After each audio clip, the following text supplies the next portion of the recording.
بسم الله الرحمن الرحيم. ألهاكم التكاثر حتى زرتم المقابر، كلا سوف تعلمون ثم كلا سوف تعلمون، كلا لو تعلمون علم اليقين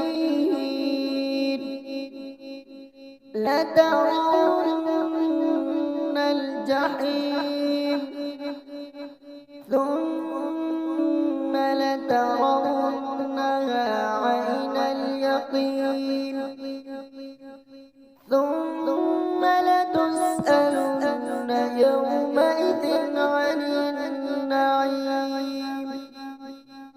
صدق الله العظيم.